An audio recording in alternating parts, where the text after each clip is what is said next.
Mesdames, Messieurs, bonsoir. Les chantiers de la République s'intéressent ce soir à la Troisième République avec ses acquis et ses défis.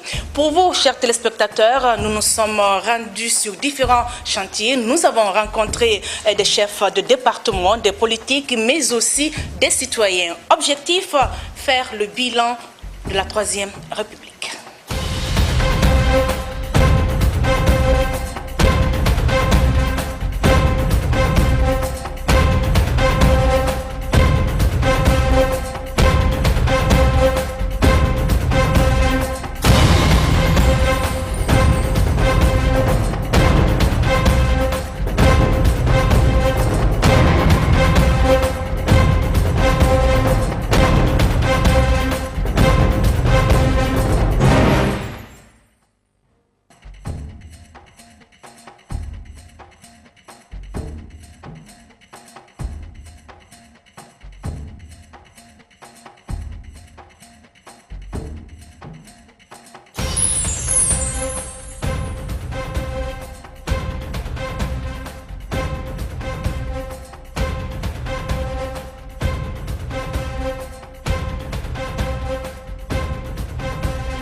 C'est avec espoir et confiance que les Guinéens ont accueilli l'élection du professeur Alpha Condé après le scrutin présidentiel du 7 novembre 2010.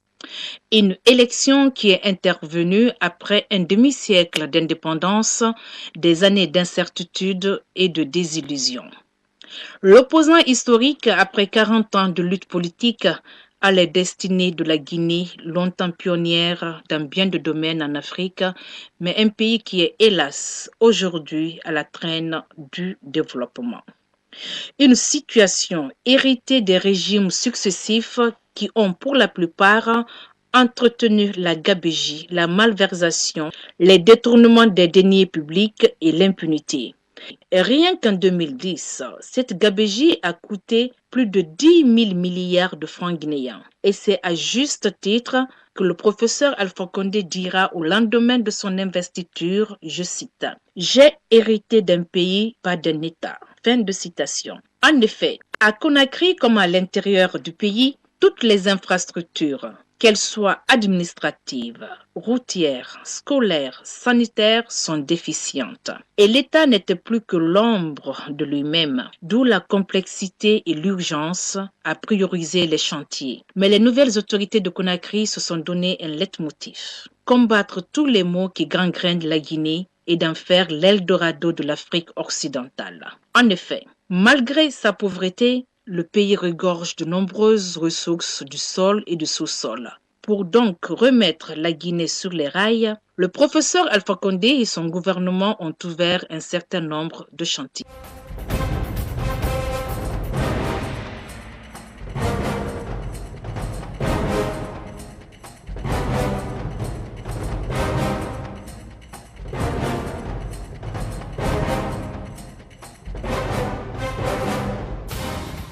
Domaine complexe pour la majorité des Guinéens, mais essentiel pour bénéficier de l'appui et de la confiance des bailleurs de fonds comme le Fonds monétaire et la Banque mondiale. Dans cette gestion économique, tous les agrégats économiques qui étaient au rouge avant les présidentielles connaissent une croissance. Cela grâce à la rigueur et à la transparence dans la gestion macroéconomique. Une des conséquences directes de cette gestion est l'obtention du PTTE en novembre 2012, alors que le pays courait derrière ce programme depuis 10 ans. L'obtention de ce programme a permis l'augmentation des salaires de 50%, l'adoption pour la première fois du SMIC évalué à 480 000 francs guinéens et le recrutement sur concours de 500 jeunes à la fonction publique. Le professeur, là où il a pris le pays, 8 jours d'importation. On était au bord de la banqueroute, 21% de taux d'inflation. Aujourd'hui, qui est ramené à moins de 10 pratiquement. Et le taux de change qui est aussi resté stable. Et vous voyez au niveau de la production agricole, il n'y a plus cette importation massive qui réellement oblige notre gouvernement à sortir assez d'argent pour aller chercher du riz à l'extérieur. Vous n'avez plus d'endettement, un taux d'endettement abyssal entre le Trésor public et la Banque centrale. La Guinée aujourd'hui a retrouvé sa place. Nos représentants ne sont plus frappés d'ostracisme parce qu'avant on ne payait pas les cotisations. Nous avons un commissaire au niveau de la CEDEAO. Tout cela veut dire que la Guinée avance. Quand le professeur Alpha Condé venait au pouvoir, tous les agrégats économiques étaient au rouge.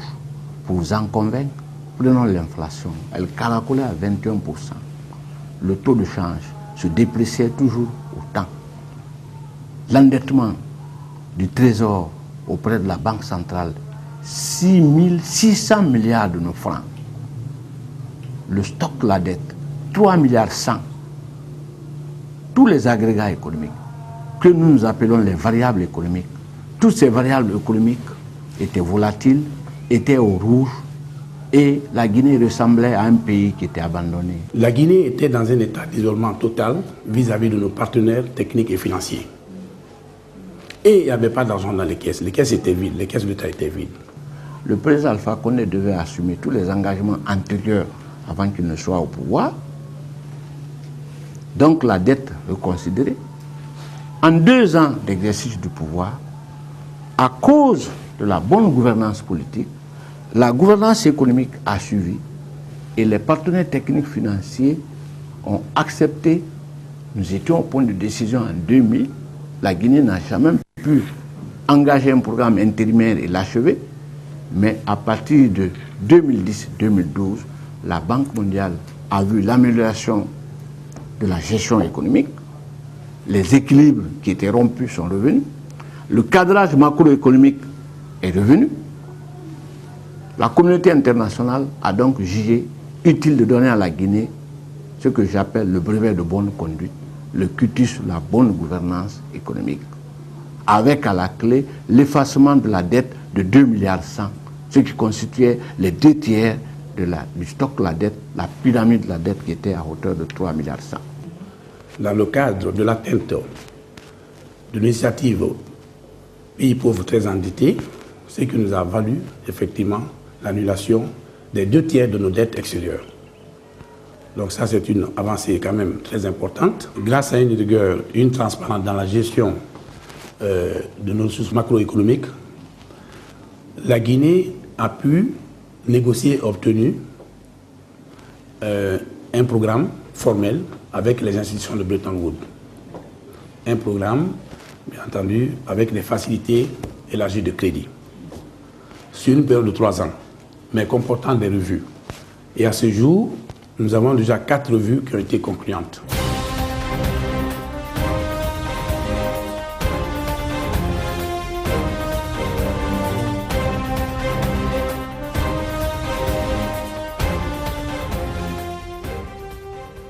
Longtemps considéré comme le château d'eau de l'Afrique occidentale grâce à ses nombreux cours d'eau, la Guinée est paradoxalement le pays où l'eau et l'électricité restent des denrées rares. Pour la Troisième République, c'est une des principales priorités. Dans son plan d'urgence eau-électricité, des bornes fontaines sont réalisées à Kaloum, Ratoma, Wanidara et Simanteri pour des services de proximité. Outre ces actions, des jalons plus importants sont posés à Kobaya. Un forage de 75 mètres cubes heure est construit. Des pompes de reprise d'eau traitée remplacées à Kitma. 300 pompes vétustes ou volées sont remplacées. Coût d'exécution 10 milliards de francs guinéens. Si dans les zones urbaines, la demande d'eau reste encore forte, dans le monde rural, le pari pour donner une eau de qualité et à tous est gagné. Le président de la République a promis aux femmes qu'il allait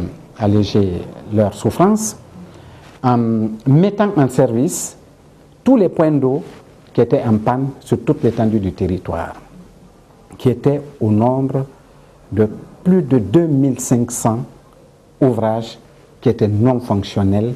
Il a pu mettre en service, il a pu mettre à la disposition des populations plus de 2700 points d'eau.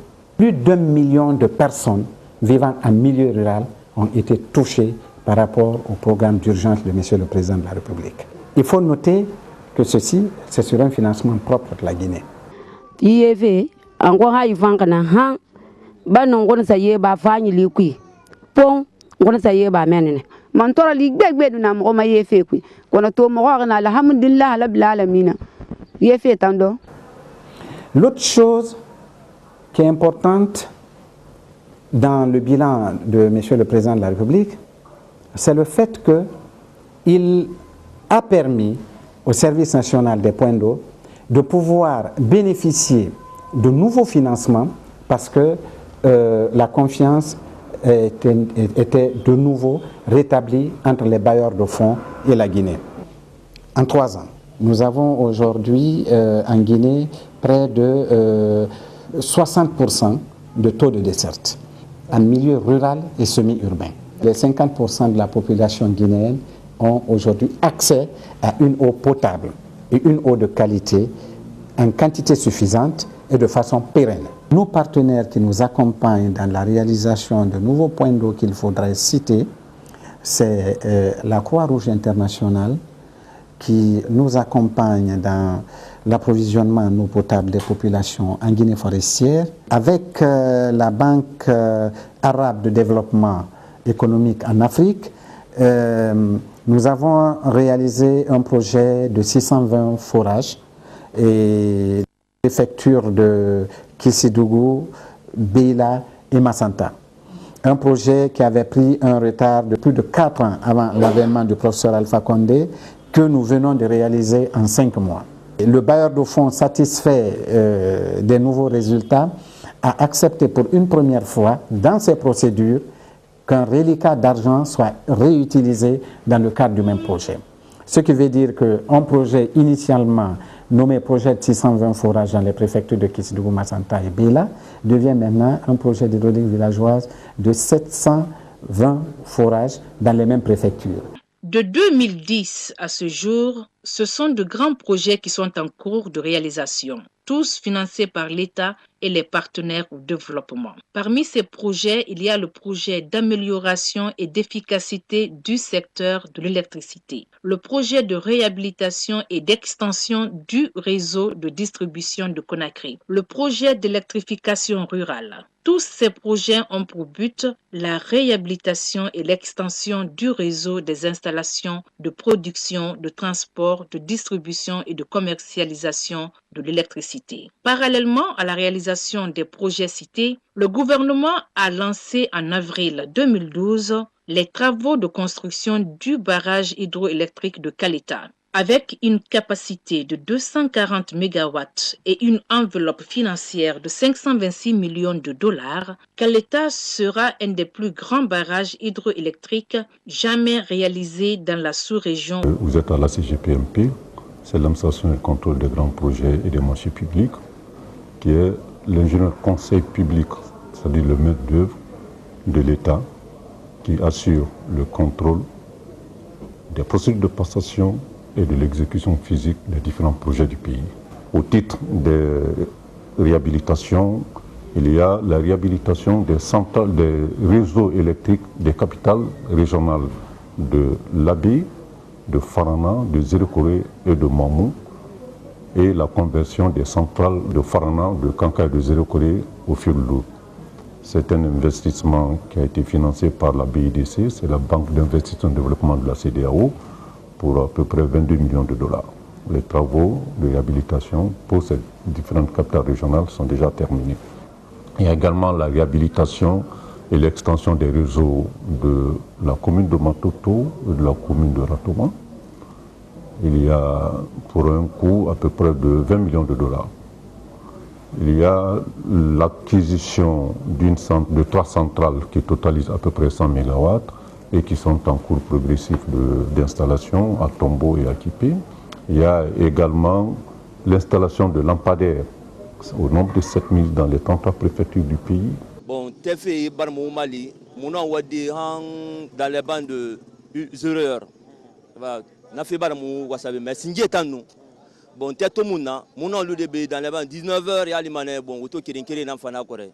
Mais Mrinyama mon femme. Il y a la réalisation du grand barrage hydroélectrique de Kalita, qui consiste en la construction d'une route d'accès de 70 km bitumée, la construction d'un barrage en béton compacté rouleau, en la construction d'une usine de 240 MW et en la construction d'une ligne de transport sur 146 km et des postes d'interconnexion à Manéa et à Fria et l'électrification des CRD de Tombo et de Badi. Kalita fait 240 MW. Tenez-vous bien, 240 MW, c'est la production de du seul barrage de Kalita. De l'indépendance jusqu'à l'arrivée du président Alpha Condé au pouvoir, on avait sur les 52 ans total moins de 200 MW. Autrement dit, en 5 ans, lui, il aura égalisé et dépassé la production de 52 ans d'énergie. En termes d'investissement, c'est énorme. En termes d'impact, c'est encore plus.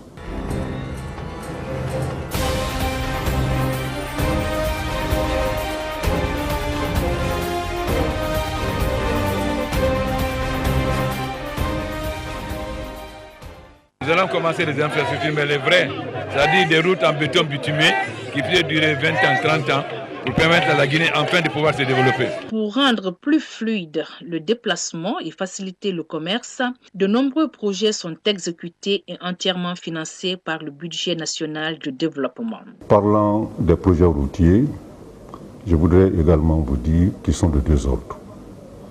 Il y a des projets pour lesquels les financements étaient mobilisés avant l'élection du président de la République et dont les travaux n'avaient pas débuté ou pour lesquels certains travaux étaient complètement arrêtés pour causes diverses. La deuxième catégorie, c'est les projets qui ont été initiés pendant le mandat, dont les travaux ont démarré, qui sont pour les uns achevés et pour les autres en cours d'exécution.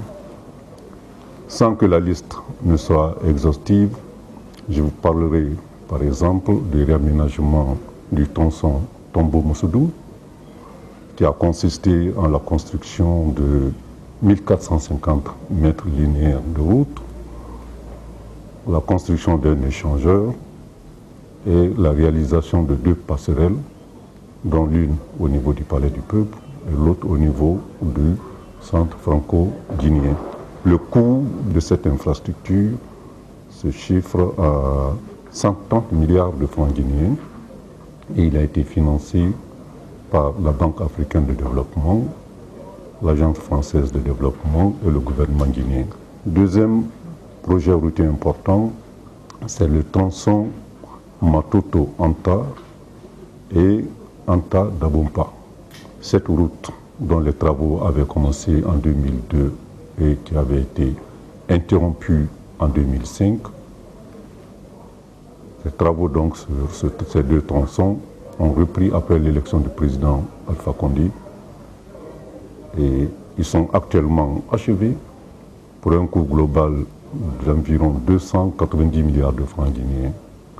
Je dois vous dire que cette route était considérée comme une route maudite, tellement après son arrêt en 2005, les travaux n'avaient pas eu la chance de redémarrer, sinon qu'avec l'arrivée du président Alpha Condé. Il y a également le tronçon d'Abompa, kilomètre 36, et le tronçon kilomètre 36 Koya, qui sont en cours de réalisation. Les travaux ne sont pas encore terminés, mais vous savez bien, pour ceux qui fréquentent la route nationale, que les travaux sont en cours avec 2 entreprises, OAS, qui est une entreprise brésilienne, et Enachine de Chine. Au titre encore des travaux, il y a les transversales de Conakry, qui sont en cours de réalisation pour faciliter la circulation à Conakry. Parmi ces transversales, il y a la T5 Nord, la T5 Sud, la transversale T6 jusqu'à T10. Le coût de ces différentes transversales se chiffre à peu près à 358 milliards de francs guinéens. Il y a également divers tronçons qui nous relient à la République du Sénégal à partir de l'Abi. C'est sur 300 km environ et ces projets sont financés par un groupe de bailleurs de fonds arabes. C'est le Fonds chrétien de développement, le Fonds saoudien de développement, la BADIA et le gouvernement guinéen. Là également, le coût de l'ensemble de ces travaux, c'est, disons, 860 milliards de francs guinéens. C'est important. Il y a la réhabilitation du tronçon Bofa-Kolabouin. Il y a également le tronçon Mamou-Davola, qui est une semi-réhabilitation et dont les travaux consistent au traitement des dégradations profondes et des nids de poules. Le coût également de cet investissement, c'est 111 milliards de francs guinéens. Il y a également la semi-réhabilitation de Mamou-Farana. C'est une distance de 185 km. Là, les travaux également ont commencé. Donc, il y a vraiment beaucoup de réalisations. Tout cela, c'est à l'avantage du président de la République qui a tenu à ce que ces infrastructures soient réellement réalisées au bénéfice des populations guinéennes. En plus de ces chantiers, s'ajoutent les travaux de réhabilitation des routes nationales Kankan-Mandiana 100 km et Kankan-Kissidougou 194 km. Le président de la République a procédé à la pose de la première pierre de ces travaux. Outre ces projets financés par le BND, les partenaires au développement mettent la main à la poche pour accompagner nos autorités. C'est dans ce cadre que les travaux de construction du tronçon Kissidougou-Guéguédou, long de 82 km, sont financés par l'Union européenne. Le gouvernement japonais a mobilisé la bagatelle de 125 540 $ pour la réalisation d'un nouveau pont de 130 mètres de long à Kaka-Dankoya. Les travaux seront achevés en juin 2015.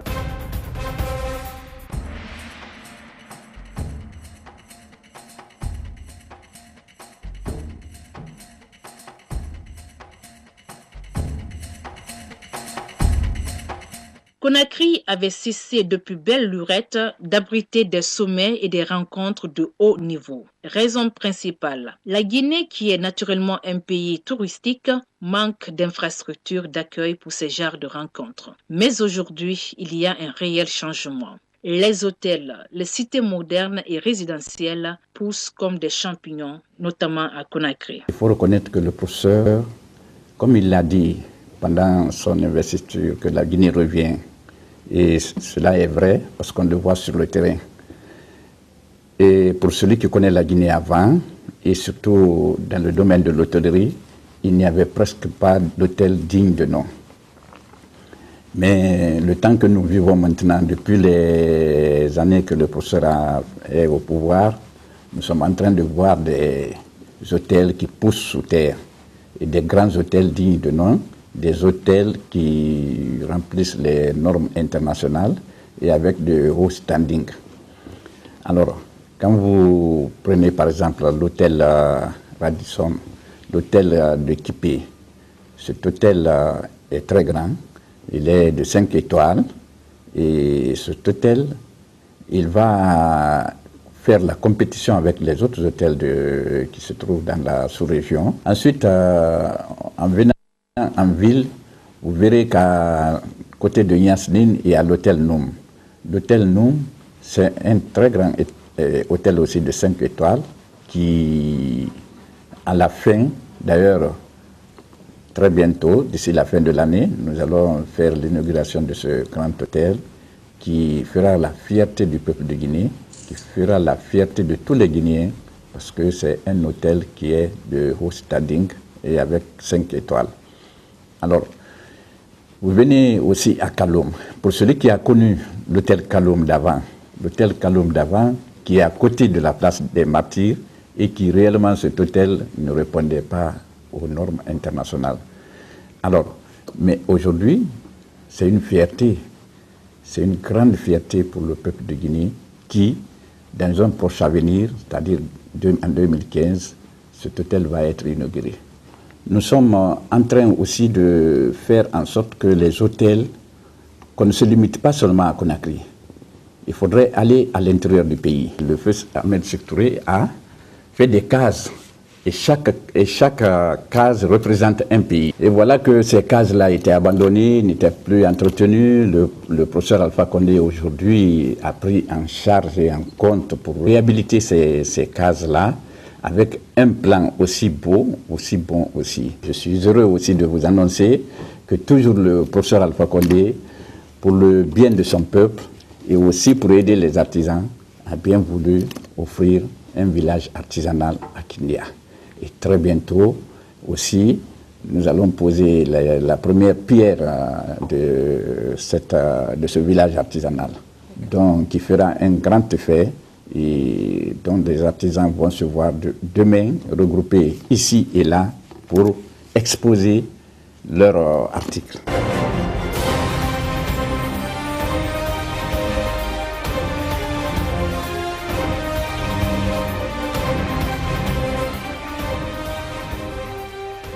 Vous savez, l'une des politiques de notre gouvernement, c'est la décentralisation. Les fêtes dans la capitale, ça n'intéressait que les gens de la capitale. Aujourd'hui, ce n'est pas seulement le côté festif qu'il faut voir, il faut voir surtout le côté développement local. Et ça nous a permis à Bouquet de réaliser vraiment la plupart des infrastructures de souveraineté, notamment le palais de justice, le bureau, le bloc administratif, les logements des préfets et des gouverneurs, et d'autres infrastructures aussi qui ne sont pas simplement de l'État. Les marchés, par exemple, on a réhabilité des marchés, on en a construit, ça a bouqué. Et la même chose à Zérékouré, où nous avons eu une cinquantaine d'infrastructures. Il y a des infrastructures dans les régions, dans les différentes régions qui sont en cours de réalisation grâce à sa politique de délocalisation des fêtes d'indépendance. La première a eu lieu à Bouquet. À Bouquet, il y a à peu près 24 infrastructures qui ont été construites en 2012. La seconde, c'est dans la région de Zérékouré. Dans la région de Zérékouré, on a compté, il y a 68 infrastructures qui ont été réalisées, réparties entre les préfectures de Zérékouré, de Lola, de Yomou, de Beila, de Kissidou et de Kekedou. Dans chacune de ces préfectures, il y a une dizaine de nouvelles infrastructures qui ont été réalisées. Et cette année, c'est la région de Mamou, avec une cinquantaine d'infrastructures réparties entre la préfecture de Mamou, celle de Dalaba et celle de Pita. Donc si vous comptabilisez toutes ces réalisations, je pense qu'il n'y aura pas comparaison avec aucun régime.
développement dans un pays doit commencer par la base.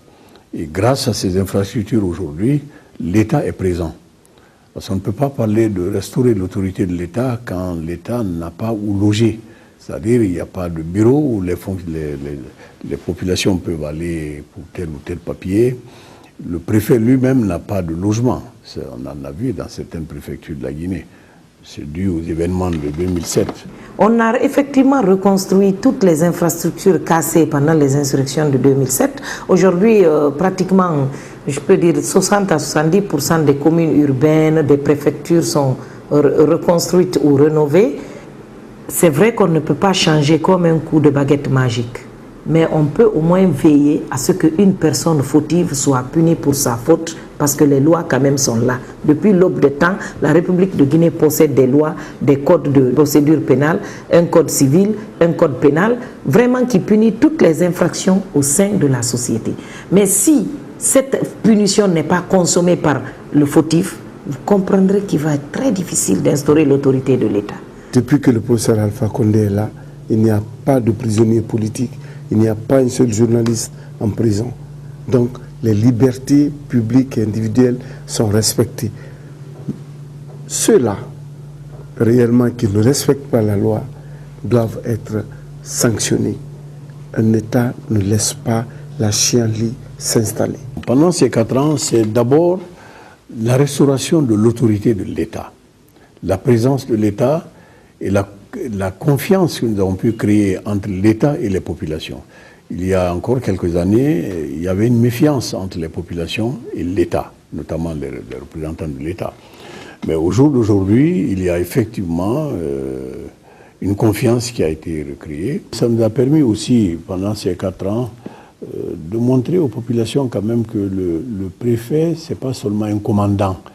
Ce n'est pas quelqu'un qui est là pour la répression, il est là pour accompagner les populations, pour écouter les populations et pour les aider surtout dans le développement. L'une des fonctions de l'administration territoriale, c'est le développement. Nous avons une lettre de politique nationale de décentralisation qui nous permet d'aller très loin en termes de transfert de compétences de l'État vers les populations. Les populations sont évidemment représentées par les élus locaux. C'est une réalité en Guinée aujourd'hui et beaucoup de pays africains sont venus pendant ces 4 ans, sont venus ici s'inspirer de ce que nous sommes en train de faire. Évidemment, quand on est à Conakry, on n'est pas toujours au courant de ce qui se passe à l'intérieur. Mais au jour d'aujourd'hui, il y a effectivement la présence de l'État, la présence des collectivités locales comme partenaires de l'État.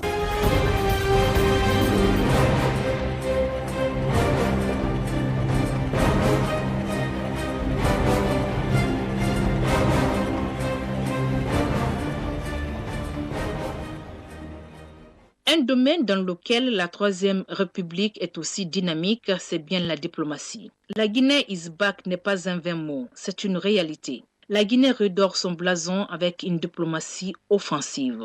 Europe, États-Unis, les Émirats arabes, la Chine, le président de la République est partout pour convaincre de potentiels investisseurs et décrocher des marchés pour le développement socio-économique de la Guinée. Outre ces voyages du professeur Alpha Condé de par le monde, il y a également les visites en terre africaine de Guinée d'éminentes personnalités. Une des visites qui aura le plus marqué est celle du roi Mohamed VI du Maroc. 26 accords de coopération sont signés. Le jour même de l'investiture du président de la République, il a annoncé le retour de la Guinée dans l'arène internationale. Je pense que tout le monde se souvient de son mot d'ordre « Guinea is back ». Je crois qu'il ne se trompait pas, parce que la Guinée a connu des étapes glorieuses dans les premières années de son indépendance. Vous savez le rôle cardinal que la Guinée a joué en Afrique. Et puis nous avons connu une longue période d'éclipse. Et donc à l'avènement du professeur Alpha Condé, il a annoncé le retour de la Guinée dans l'arène internationale. Et depuis, la Guinée est revenue au premier plan. D'abord au niveau des organisations sous-régionales et aussi de politique internationale. Dans la sous-région, nous avons déjà, grâce au professeur et à sa vision, nous occupons de postes très importants. La Manoriva, le secrétaire exécutif est une Guinéenne. Nous avons le secrétaire exécutif de l'OMVS qui est un Guinéen. Nous avons un commissaire à la CEDEAO. Nous avons organisé avec un grand succès le Conseil des ministres de l'OCI et nous sommes membres du Conseil de paix et de sécurité de l'Union africaine. Le mandat d'ailleurs a été renouvelé. Et ça, c'est au niveau organisation internationale. Mais il y a eu une diversification de relations de la Guinée avec le monde extérieur. Je vous informe que les Émirats arabes unis vont ouvrir une nouvelle ambassade en Guinée, ce qu'ils ne s'étaient encore pas produit. Nous avons beaucoup d'ambassades nouvelles qui sont ici et la Guinée a ouvert aussi beaucoup d'ambassades. Nous avons surtout mis l'accent sur les relations avec les pays émergents. Je pense qu'au plan de la coopération bilatérale et multilatérale, il y a des acquis très importants. Et on retient que le président de la République a effectué 2 visites aux États-Unis sur l'invitation du président américain. Absolument, il a déjà fait 2 visites. La première, c'est après son élection, et la dernière, c'est quand il allait au sommet des États-Unis-Afrique. Et je pense qu'encore cette fois-ci, il doit aller bientôt à l'Assemblée générale des Nations Unies, et il est prévu une rencontre avec une importante réunion sur Ebola, organisée par le président Obama et le secrétaire général des Nations Unies. Je pense que tout cela dénote de l'intérêt que le monde porte à la Guinée et je crois que la Guinée est vraiment sur les rails. La visite réussie de Sa Majesté le roi Mohamed VI à Conakry, qui était une grande première d'un souverain chérifien en Guinée. Et au cours de cette visite, vous savez que d'importants accords de coopération ont été signés avec ce pays qui est un pays ami. Et nous venons d'organiser avec un grand succès le forum économique et qui a regroupé des centaines d'opérateurs économiques aussi bien marocains que guinéens. Les perspectives sont excellentes avec ce pays. Nous avons d'autres pays comme l'Afrique du Sud où déjà nous développons aussi des relations très fortes et nous donnons un cachet économique à nos relations diplomatiques.